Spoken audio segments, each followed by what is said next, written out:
అండి చికెన్ పకోడీ చూసారా ఎంత టేస్టీగా ఉంటుందో. ఇప్పుడే వేడిగా అయిపోయానండి. కుక్కర్లో రైస్ పెట్టాను. ఇది కాక చికెన్ ఫ్రై, కాక పీతల ఇగురు, టేస్టీ ఉండే పీతల ఇగురు కొబ్బరిపాలు వేసుకుంటానంటే అందుకే ఈ కలర్ వస్తుంది. చాలా బాగుంటుందండి. లావణ్య ఫుడ్ టిప్స్ అండి. Good evening all of you. వేడి అన్నం కుక్కర్లో పెట్టుకోవాలండి మనం.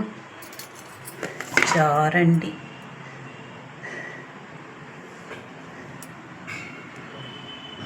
చూసారా ఇప్పుడే చేశాను. చూసారా పీతలు, ఉల్లిపాయ ముద్ద, ఎల్లుల్లిపాయ అన్నీ వేసుకొని వేగిపోయాక ఉప్పు కారం ఎక్కువ వేసుకొని కొబ్బరిపాలు వేసుకొని అది అలా మూత పెడితే అదే ఇంకిపోద్దని ఉడికిపోద్ది.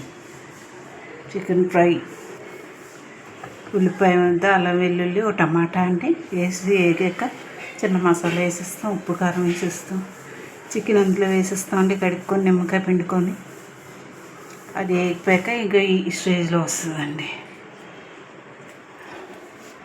ఏదైతే వెల్లుల్లిపాయ పచ్చిమిరపకాయలు మిక్సీ కొట్టేసి కార్న్ఫ్లోరు అన్నీ వేసి చేస్తామండి. సాదా ఫ్రై ఇది చికెన్ పకోడీ. టేస్టీగా ఉన్న చికెన్ పకోడీ విత్ జీడిపప్పు రెడీ అండి. Thank you for all. Like చేయండి, షేర్ చేయండి, కామెంట్ చేయండి. బాయ్ అండి. Good night.